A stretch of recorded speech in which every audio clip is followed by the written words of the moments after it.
సంవత్సరాల కాలంలో ఇచ్చిన ఏకైక ప్రభుత్వం నరేంద్ర మోడీ గారి ప్రభుత్వం అన్న విషయాన్ని గుర్తుంచుకోవాల్సిన అవసరం ఉంది. ఇలా బీఆర్ఎస్ పార్టీ హయాంలో మొత్తం స్కామ్లే.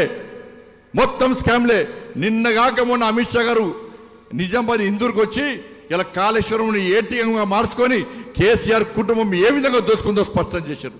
ఫోన్ ట్యాపింగ్ అన్ని కేసులు ఉన్నాయి, కానీ ఏ ఒక్క కేసులో కనీసం కేసీఆర్ కుటుంబాన్ని టచ్ చేసి అరెస్ట్ చేసే సాహసం ఇలా కాంగ్రెస్ పార్టీ చేస్తలేదంటే ఈ రెండు పార్టీల లోపల అండర్స్టాండింగ్ లోపాయకార ఒప్పందం కుదిరింది. నువ్వు కొట్టినట్టు అయ్యి నన్ను ఏడ్చినట్టు చేస్తా, మనం కలిసి మీరు దోసుకున్నారు, ఇప్పుడు మేము దోసుకుంటాం, మీ మీద కేసులు ఉన్నాయి, మా మీద కేసులు వద్దని చెప్పి అలా అండర్స్టాండింగ్ లోపాయకార ఒప్పందం కూర్చుకొని ముందుకు సాగుతున్న సందర్భాన్ని ఇవాళ తెలంగాణ సమాజం గుర్తించింది, గ్రహించింది, గమనిస్తుంది కూడా.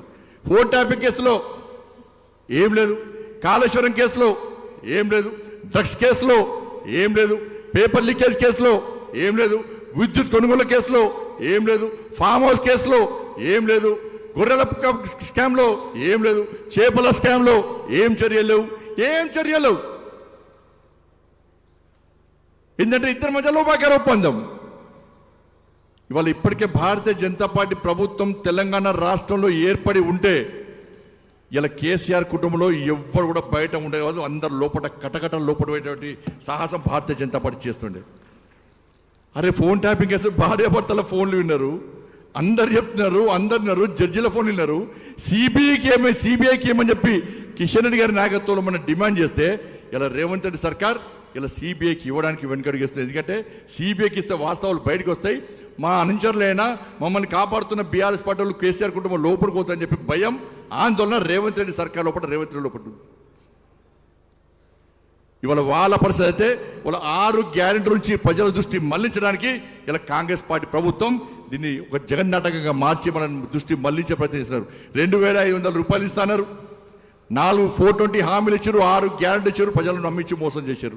2500 రూపాయలు ఇస్తున్నారు, అది పోయింది. 4000 రూపాయలు 2000 రూపాయలు మహిళలకు ఇస్తున్నారు ఇవ్వలే, 4000 రూపాయలు ఆసరా పెన్షన్ ఇస్తారని ఇవ్వలే, నిరుద్యోగ వృత్తి 4000 ఇస్తున్నారు ఇవ్వలే, రైతు భరోసా ఇస్తా అని చెప్పి సంవత్సరాన్ని రెగ్గొట్టారు. ఇంకొక రైతుకు 21,000 రూపాయలు ఎకరానికి బాకీ ఉన్నారు, అది ఇస్తలేరు. 14 పంటలకు బోనస్ ఇస్తా అని చెప్పి 2 పంటలు 3 పంటలకు ఇస్తున్నారు. నిరుద్యోగ వృత్తి ఇస్తున్నారు, అది ఇవ్వలే. మహిళలకు తులం బంగారం ఇస్తున్నారు, అది ఇవ్వలే. రైతు బీమా చేస్తున్నారు, అది చేయలే.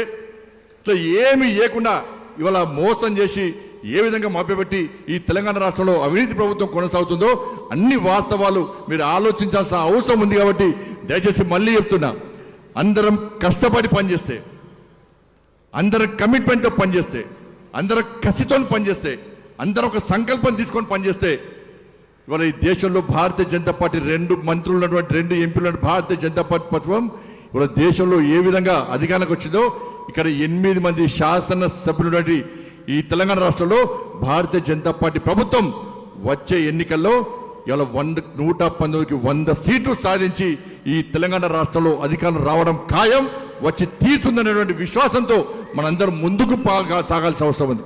అందుకే మీ అందరికీ విజ్ఞప్తి చేస్తున్నా, ఏమొద్దనా అందరు కలిసి ఉండడం ముఖ్యం.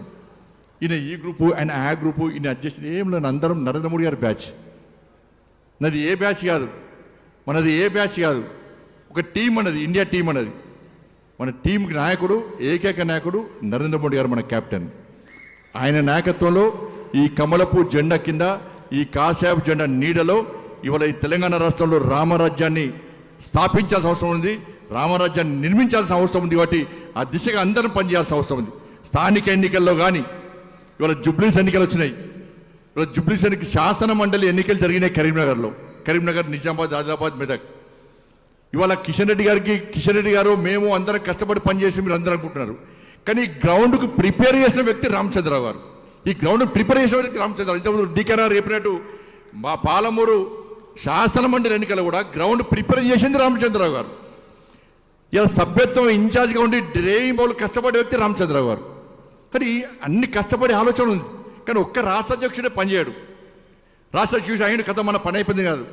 ఆ రాష్ట్ర అధ్యక్షుడి నేతృత్వంలో మనందరం కూడా కష్టపడి పనిచేయాల్సిన అవసరం ఉంది. కాబట్టి ఇవాళ నిజమైనటువంటి కార్యకర్తలుగా మనందరం కూడా గ్రామ స్థాయి వరకు ఈ సందేశం పోవాల్సిన అవసరం ఉంది, ఈ సమాచారం పోవాల్సిన అవసరం ఉంది. ఒక మంచి సంకేతాలు ఇలా గ్రౌండ్ స్థాయి చివరి వరకు కూడా పోవాల్సిన అవసరం ఉంది. కాబట్టి ఈ తెలంగాణ రాష్ట్రంలో ఎన్ రామచంద్ర గారి నేతృత్వంలో